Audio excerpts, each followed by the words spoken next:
오늘 우리가 함께 제가 묵상한 말씀을 나누고자 합니다. 요즘 저희가 여호수아를 묵상하고 있는데요.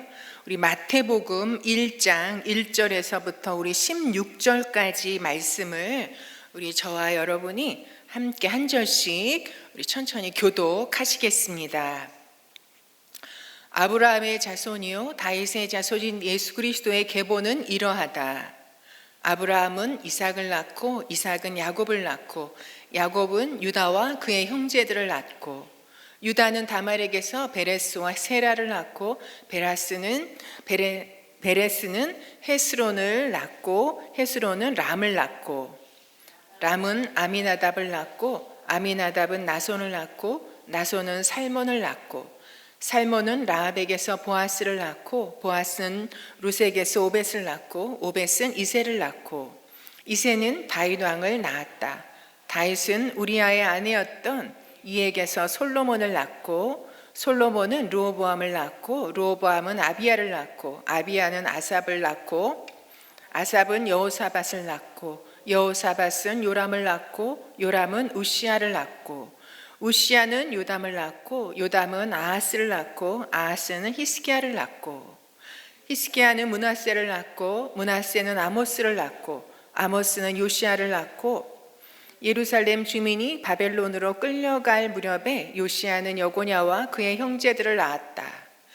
예루살렘 주민이 바벨론으로 끌려간 뒤에 여고냐는 스알디엘을 낳고 스알디엘은 수룹바벨을 낳고 수룹바벨은 아비웃을 낳고 아비웃은 엘리야김을 낳고 엘리야김은 아소르를 낳고 아소르는 사독을 낳고 사독은 아킴을 낳고 아킴은 엘리웃을 낳고 엘리웃은 엘르아살을 낳고 엘리아살은 mat단을 낳고 mat단은 야곱을 낳고 야곱은 마리아의 남편 요셉을 낳았다. 마리아에게서 그리스도라 하는 예수가 태어나셨다. 아멘. 네. 여러분, 저희가 여호수아의 말씀에서 들었듯이 이 가나안에 들어가기에 이르면서 참으로 여리고성을 정복해가는 과정 가운데 참으로 그 정복 전쟁을 라합으로 시작해서 라합으로 마친다라는 말씀을 우리가 들었죠. 여러분, 라합 이야기를 우리가 들으면서 자연스럽게 마태복음의 예수 그리스도의 족보와 이렇게 연결되지 않습니까? 그런데 제가 다시 한번 이 마태복음의 족보를 읽으면서 참 이 마태복음의 족보는 낳고 낳는 역사, 인류의 역사는 어떻게 보면 계속해서 낳고 낳는 역사를 여기까지 이어온 그런 역사가 아닐까 하는 생각이 듭니다. 그런데 무엇을 낳은 것이냐, 또는 그런 문제를 여기에서 우리가 살펴볼 수 있을 것 같아요. 여러분, 가나안 땅에 입성하는 것과 예수님께서 이제 구약을 마치고 신약을 시작하면서 예수님이 오시면서 하나님 나라가 새롭게 펼쳐지는 가운데 누가 그 땅에 들어갈 것인가, 누가 하나님 나라의 새로운 백성이 될 것인가, 누가 그 가나안 땅에 들어가서 하나님의 나라에 들어가서 하나님께서 예비하신 그 복된 은혜를 누릴 것인가, 참으로 그 땅에 들어가서는 어떻게 살 것인가, 하나님 나라에서는 어떤 새로운 삶의 방식으로 살아야 하는가, 이런 면에 있어서 여호수아와 이 예수님의 족보의 이야기, 신약의 마태복음의 시작은 굉장히 동일한 메시지를 던지고 있다라고 생각되어집니다. 여러분, 가나안 입성이나 하나님 나라의 새로운 시작을 알리는 마태복음의 첫 장에서는 하나님 백성의 이 정체성이 무엇인가, 그리고 하나님의 백성으로서 가나안 땅에 들어가서 하나님께서 십계명을 왜 주셨습니까? 그들이 들어가기 전에 그토록 하나님께서 말씀하신 것이 무엇입니까? 하나님의 백성으로서 이제 가나안 땅에 들어가서 새로운 하나님의 방식, 하나님의 말씀에 순종하는 삶의 방식을 계속해서 말씀하셨죠. 이 마태복음 족보를 통해서도 우리에게 동일한 메시지를 주고 있습니다. 여러분, 말씀드렸지만 참으로 이 마태복음 1장은 낳고 낳는 역사, 이름은 하나 제대로 기억되지 않아요. 이름은 참으로 몇 사람밖에 눈에 들어오지 않죠. 그런데 계속해서 낳고 낳는다라는 이야기가 나옵니다.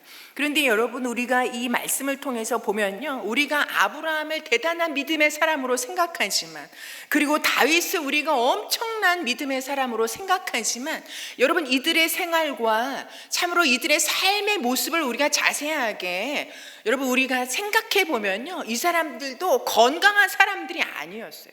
한 사람도 여러분 이상하지 않은 사람이 없어요. 한 사람도 죄악에서 벗어나는 사람들이 없었습니다. 여러분, 우리는 성경을 읽을 때 무조건 이 사람들은 의인, 이 사람들은 믿음의 사람으로 전제하고 읽는 그런 오류에 빠지는 수가 많이 있더라고요. 여러분, 인간적인 삶의 모습을 보면요, 아브라함 같이 여러분 자기 아내를 2번이나 팔아먹으려고 했던, 지금 이 시대 가운데 이런 사람을 우리가 여러분 만난다면 그 사람을 우리가 어떻게 평가하겠습니까? 그 사람의 믿음의 모습은 다 뒤로 젖히고라도 여러분 그 삶의 모습을 바라볼 때 우리가 이 사람을 어떤 사람으로 판단하겠습니까? 여러분, 다윗은요, 제가 어제 또 다시 한번 찾아봤습니다. 여러분, 그 사람 다윗이 얼마나 기가 막힌 인생에 여러분 불륜을 저지를 뿐만 아니라 그것을 감추기 위해서 살인을 했을 뿐만 아니라 참으로 왕이 되어서 이제 이스라엘이 살만하다 할 때 그 마음속에 교만함이 올라와서 자신이 이제 이 제국을 다스리는 진정한 왕이 된 것처럼 여러분 인구조사를 하다가 하나님 앞에 어떤 벌을 받게 됩니까? 여러분, 자기 백성을 전염병으로 3일 만에 7만 명이 죽어나는 여러분 그런 정치를 이끌어갑니다. 그 실정 하나만으로도 여러분 역사 앞에 다윗은 굉장한 비판을 받아야 하는 그런 사람입니다. 여러분, 그런데 여러분 그냥 자세하게 들춰보지 아니하여도 이런 사람들을 통해서 다 지금으로 따지면 매스컴에 나올 만한 사람들, 그래서 여러분 언론의 매도를 받을 만한 사람들, 여러분 도덕적으로 윤리적으로는 한 사람도 제대로 된 사람을 찾을 수 없는 그런 문제 인생들을 계속해서 나열하면서 그들이 낳고 낳는 역사를 우리에게 보여주고 있습니다. 여러분, 이것이 사람이고 이것이 인생이라는 것을, 이런 인생을 낳고 여기까지 온 것이 우리라는 것을 주님이 말씀하고 계십니다. 여러분, 출애굽의 인간의 모습도 어떠합니까? 끝없는 원망과 불평과 완악과 그 폐역으로 하나님의 마음을 누구보다도 속상하게 했던 그 인간의 모습이 바로 우리의 모습이고 바로 그런 인생이 우리의 인생이라는 것을 이 족보를 통해서 우리에게 다시 한번 말씀해 주고 계십니다. 여러분, 그런데 인간의 편으로 보면 이건 죄악의 역사를 낳고 낳는 역사였어요. 한 사람도 죄악을 범하지 않은 사람이었고 한 사람도 거기에서 여러분 조금도 물러남이 없는 사람들이요. 그 죄악을 낳고 낳는 역사. 그런데 놀라운 것은 인간 편에서는 죄악을 낳고 낳는 역사였지만 그런 역사를 통해서 하나님이 보여주시는 것은 그럼에도 불구하고 인간 이 생명을 끊지 않고 낳고 낳는 생명의 역사를 통해서 하나님의 구원의 역사가 어떻게 이루어져 갔는지, 한 사람도 제대로 된 사람이 없는 그런 사람들이 낳고 낳는 역사를 통해서 그러나 하나님의 구원의 역사가 포기되지 아니하고 어떻게 여기까지 이어져 왔는지, 그리고 그 절정인 예수를 보내시는 역사가 이어져 왔는지를 우리에게 보여주고 있습니다. 이 족보는요, 인간 편에서는 죄악의 역사이지만 하나님의 포기하지 아니하시는 하나님의 사랑, 하나님의 구원하시겠다라는 그 의지가 이렇게 대를 이어 여기까지 이어온 역사인 것을 우리가 볼 수 있습니다. 그리고 이 한 사람, 우리가 위대하다고 대단하다고 생각하는 그 한 사람 한 사람들이 죄악 가운데 사실은 여러분 그 사람들이 하나님과 관계 있는 사람이 아니라면 여러분 기억되지도 않을 죄악 가운데 사라져버렸을 그 인생들이었습니다. 그런데 아무것도 아닌 그 인생을 하나님께서 이들을 사용하셨다는 것, 그리고 오늘 이 말씀을 읽는 우리를 이 말씀으로 구원의 족보로 초청하고 계시다라는 것. 그래서 이 족보를 통해서는 단순히 예수님이 오시는 그 족보가 아니라 이 족보를 통해서 하나님의 새로운 나라, 새로운 백성, 새로운 정체성을 가지고 살아가는 사람들에게 주시는, 초청하시는 그런 이야기라는 것입니다. 특별히 라합과 관련해서 여러분 여기에는 여자가 4명이 나오죠. 누구인지 다 아실 것입니다. 여러분 참으로 그 사회에서 가장 약자라고 할 수 있는 과부요, 그리고 또 한 여자는 불륜으로, 여러분 이 세 번역의 특이한 점을 발견하지 않으셨어요? 밧세바 이름이 나오지도 않아요.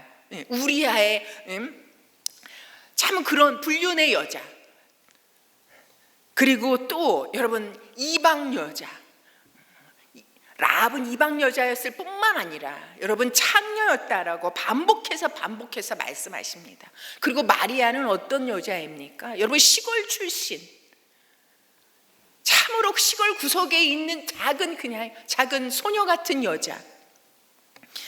여러분 그런데 이 네 여자에게서 공통된 점을 찾아볼 수 있습니다. 여러분 이들을 통해서 주님이 나타내고자 하시는 것이 무엇일까? 하나님의 언약적 신실함을 나타내 보여주는 여자들이라는 거예요. 여러분 이 여자들이 자신이 처한 그 상황이 그러했지만, 그러나 그 상황 속에서 하나님의 언약이 이루어지는 인생을 살았다라는 그런 공통된 점이 있습니다. 그리고 누구보다, 여러분 라합을 대표해서 여러분 이 모든 여자들이 그래요. 모든 여자들이 누구보다 이스라엘 백성처럼 하나님의 언약을 붙잡고 하나님의 언약을 믿었고 하나님의 그 언약을 고백했던 여자들이라는 것입니다.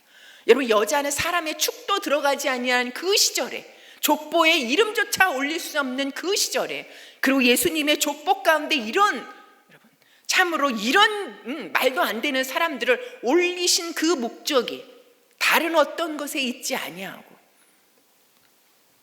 하나님의 언약이 누구를 통해서 이어져 가며 하나님의 언약이 누구의 삶에 이루어졌는지, 그리고 그 구원의 역사가 어떻게 이루어져 왔는지를 보여주고 계시다는 것입니다. 여러분 이들을 통해서는 진정 누가 이스라엘인가, 진정 누가 하나님의 백성인가를 보여주신다는 거예요. 하나님 이스라엘 사람도 아니었다니까요. 그런데 그들을 통해서 이제 새롭게 들어가는 가나안 땅, 새롭게 펼쳐지는 하나님의 나라를 시작함에 있어서 누가 하나님 나라에 들어갈 것인가, 누가 진정 이스라엘 사람인가. 여러분 표면적 유대인이 아니에요. 내면적 유대인이라는 말을 바울이 한 것처럼 여러분 이들의 출신 성분은 아무 상관없다는 거예요. 이들이 그 출신이 이방인이어도 상관없다는 것입니다. 여러분 그 어떤 것에도 구분이 없고 차별이 없다는 거예요. 여러분 그 백성에게 라합은요, 이방 여자요, 창녀요, 그 가나안 신을 섬기던 대표적인 여자였음에도 불구하고 여러분 이 여인이 하나님께서 이스라엘 백성에게 하신 그 언약을 어떻게 이루셨는지, 하나님의 그 소식을, 당신의 하나님들이 출애굽을 통해서 어떻게 그 백성을 여기까지 인도해 오셨는지 그것을 내가 알았고, 그리고 하나님께서 이루신 그 조상에게 맹세하신 언약을 어떻게 이루셨는지 내가 그 소식을 들었다. 그러면서 당신들이 하나님이 참 하나님이시다라는 고백을 올리는 여자였습니다. 여러분 누가 이스라엘인입니까? 하나님 앞에서 한 맹세를 굳게 붙잡았던 그 믿음으로 말미암아서 라합은 자신만 구원받았을 뿐만 아니라 자기에게 딸린 모든 사람을 구원해내는, 그래서 하나님의 그 구원의 역사를 이어가는 그런 삶을 살았다는 것입니다. 누가 하나님 나라의 진정한 백성인가? 누가 그 하나님 나라에 들어가서 하나님의 놀라운 구원의 그 은총을 입을 것인가? 그리고 그 구원의 역사를 이어가는 사람이 될 것인가? 주님께서 우리에게 말씀하고 있습니다. 여러분 그러기에 여러분 이 남자들뿐만 아니라, 이스라엘이라고 하는 남자들뿐만 아니라 이 여자들을 통해서 그러기에 누구도 가나안 땅에, 그리고 새로운 하나님의 나라에 들어가지 못할 사람이 없다라는 메시지를 우리에게 주고 계신 것입니다. 그 어떤 누구도 하나님께 쓰임받지 못할 사람은 없다라는 것을 이 사람들을 통해서 말씀하고 계십니다. 여러분 아브라함 대단하죠? 다윗 대단하죠? 그러나 하나님 앞에서 보면요, 여러분 그 사람들만큼 비천하고 미련하고 여러분 어리석은 사람들이 없습니다. 죄악 많은 사람이 없습니다. 허물 많은 사람이 없다라는 거예요. 그리고 작디 작은 이 여자들을 통해서 세상의 작은 자, 미련한 자, 멸시받는 자, 천대받는 자, 약한 자, 여러분 하나님은 오히려 일부러 그런 사람들을 찾으시는 것처럼 보이지 않습니까? 그래서 사도 바울은 여러분 고린도전서 1장 26절에 그렇게 우리에게 말씀해 주고 있는 것입니다. 그런 사람을 들어, 가장 작다 하는 자를 들어서 세상의 높은 자를, 약한 자를 들어, 강한 자를, 미련한 자를 들어, 지혜로운 자들을 부끄럽게 하시는, 그리고 하나님이 하셨다라는 것을 드러내기를 기뻐하시는, 그리고 영광 받으시는 하나님이신 것을 우리에게 보여주고 있습니다. 여러분, 우리 집안은 너무나 비천해서, 그리고 우리 집 인간들은 다 성질이 지랄 같아서, 우리는 가진 게 없어서, 나는 배운 게 없어서, 나는 집안이 무슨 없어서, 여러분 그 어떤 것도 핑계대지 될 수 없다는 것, 어떤 것도 변명할 수 없다는 것을 이 사람들을 통해서 주님은 우리에게 말씀하고 계십니다. 여러분 만약에 우리 집안이 내가 그렇다라고 느낀다면 그래서 위축되고 그래서 내 인생에 재미가 없고 너무나 우울하다면, 여러분 아니요, 나는 그렇다 할지라도 내가 고백하고 내가 붙잡고 내가 의지하는 그 하나님이 어떠한 하나님이신지, 이 출애굽을 통해 그 가나안 땅에 들어가게 하신 하나님, 그리고 이 참으로 예수 그리스도를 통해서 새로운 나라에 들어가게 하시는 하나님, 나를 위해서, 나의 죄악을 위해서, 나의 가난하고 나의 비천하고 나의 멸시받는 것을 위해서 예수님을 이 땅에 보내신 그 하나님은 누구보다 크다는, 아니요, 누구보다 크다는, 여러분 그 말도 어폐가 있습니다. 하나님은 비교할 수 없는 하나님. 내가 그 하나님을 고백한다면, 여러분 하나님의 일하심에 있어서 나보다 합당하게 쓰임받을 수 있는 인물은 없다는 것, 나보다 적합하게 하나님 일에 사용될 수 있는 사람은 없다는 것. 여러분 그러기에 우리가 누구보다 하나님 앞에 적극적으로 나아가서 나를 하나님의 구원의 이름의 구원의 그 참으로 명부에 나를 이름을 올리셨사오니, 나를 통해 하나님의 구원의 역사가 계속 진행되어지도록, 예수 그리스도의 그 구원과 사랑의 족보가 계속 이어갈 수 있도록 나를 사용해 달라라는 그 기도를 누구보다 할 수 있는 자들이라고 믿습니다. 아멘. 여러분 하나님은 작은 자, 비천한 자, 못 배운 자, 여러분 출신 성분이 너무나 열악한 자, 아무것도 내세울 게 없는 자, 세상 사람들에게 여러분 오히려 욕을 들어야 될 사람들, 그러나 하나님을 고백하는 이런 한 사람을 통해서 하나님의 구원의 역사를 이루어가기를 기뻐하신다는 것입니다. 그분이 우리 하나님이시라는 것입니다. 그러기에 여러분 우리 한 사람 한 사람도 오늘 이렇게 하나님의 이름을 부르고 예배를 드리는 이 자리에 나올 수 있었던 것 아닙니까? 여러분 우리도 사실은 성경처럼 여러분 다 우리 삶이, 우리 내면이 어떠한지 우리가 다 하나님께서 드러내신다고 하면은 여러분 이 사람들 못지 않지 않겠습니까? 그렇지 않은가요? 저와 우리 집안만 그런 것 같아요. 여러분들은 그래도 다 내세울 게 있으신 분들인가 봐요. 여러분 이런 하나님은요, 놀랍게도 여러분 여기 이상하게 꼭 이 말이 없어도 될 것 같은데 이 말이 반복해서 나오는 게 있습니다. 11절과 12절에 보면 바벨론으로 사로잡혀 갈 때, 그리고 12절에 바벨론으로 사로잡혀 간 후에도 여러분 이 이야기가 나옵니다. 이것은 무엇입니까? 여러분 하나님의 구원의 역사, 사람을 보면 도저히 하나님의 구원의 역사는 계속 진행될 수 없을 만큼 끊어져야 당연할 것 같은데, 그런데도 하나님의 구원의 역사를 계속 예수 그리스도의 족보로 이어왔는데 이제는 드디어 상황적으로도 이제 끊어질 것 같은 상황. 여러분 바벨론 포로로 다 붙잡혀 갔어요. 그래서 이제는 이스라엘이 다, 표면적 이스라엘이 다 없어진 것 같아요. 이스라엘 땅이 다 없어진 것 같아요. 여러분 이건 무엇입니까? 이제는 절망 중에 절망. 이제는 더 이상 하나님의 역사를 이어갈 수 없을 것 같은 그런 상황을 말씀하고 있지 않습니까? 그럼에도 불구하고 생명을 낳고 낳는 역사가 계속 이어졌을 뿐만 아니라 무엇입니까? 바벨론으로 포로로 붙잡혀간 그 상황에도 하나님은 함께 계셨고 하나님의 구원의 역사는 멈추지 아니하고 계속 되었다는 것입니다. 여러분, 어떤 상황 가운데도 하나님은 이 역사를 끊지 아니하시고 포기하지 아니하시고 절망의 상황에서도 하나님의 이 일하심의 역사가 계속 이어져 왔다는 것입니다. 여러분, 우리가 바벨론 포로로 끌려갔다고 생각하면 여러분 어떠십니까?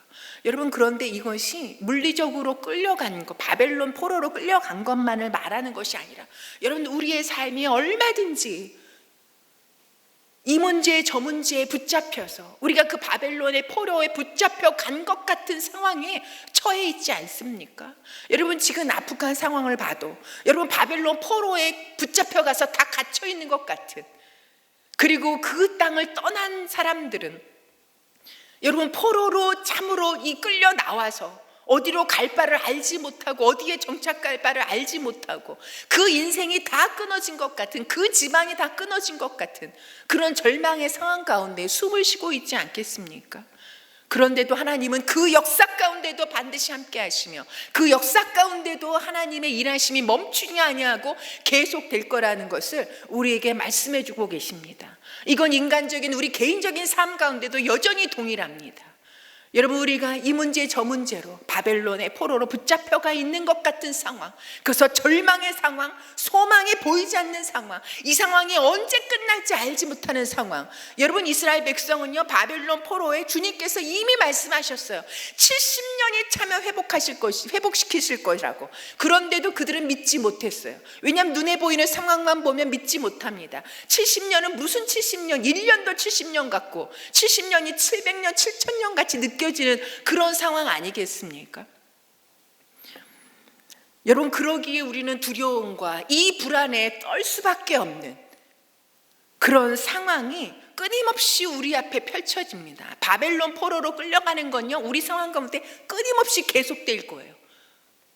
그런 상황에 암담하고 어떻게 해야 될지 모르고 소망이 안 보이고 그냥 절망의 나락에 떨어지는, 그래서 하나님을 다 잊어버리고 약속을 다 여러분 파기하는 그런 인간의 낳고 낳는 역사, 죄악의 낳고 낳는 역사는 멈추지 아니하고 계속될 것입니다.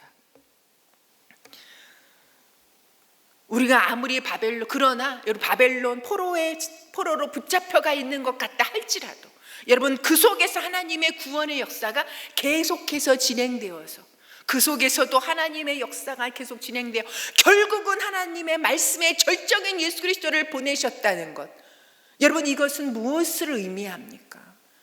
하나님의 의지는 결단코 쉬지 않으신다는 것 뿐만 아니라 여러분 하나님의 구원 역사가요 안전한 곳, 다 갖춰진 곳에서만 진행되는 게 아니라는 것.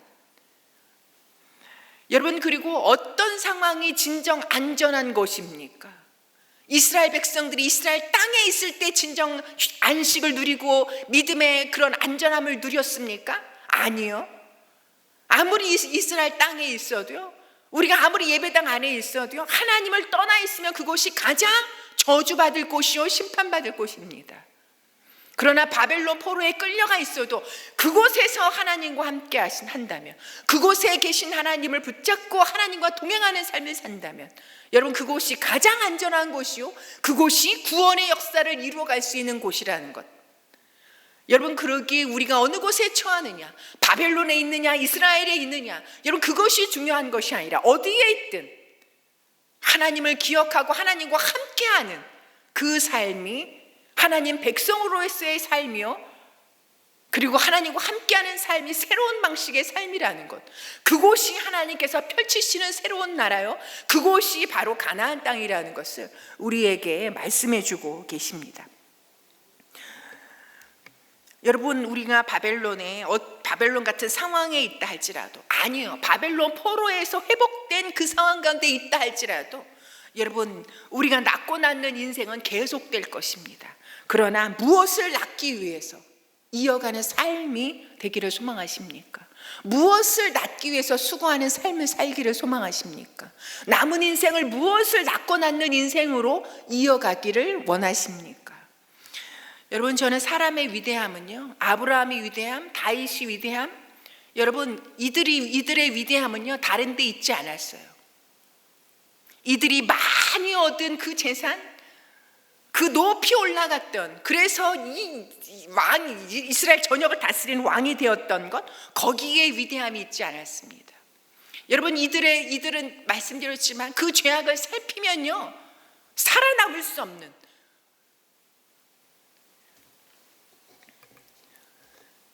누구도 믿음의 그 반열에 오를 수 없는 그런 사람들이었습니다. 그런데 이들이 위대했던 건 다른 게 아닙니다. 하나님이 이들을 붙잡으셨고 하나님이 이들과 관계를 맺으시며 하나님의 손에 쓰임 받았다는 것. 여러분, 그 쓰임도 자기네가 쓰임 받고 싶어서 받았습니까?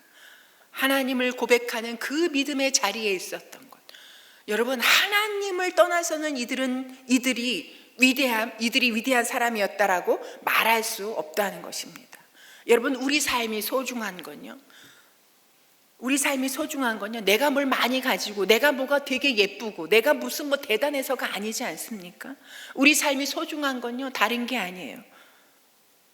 하나님이 우리를 구원하신 우리의 삶이기 때문에, 하나님과 관계 있는 삶이기 때문에 우리 삶이 소중한 것입니다.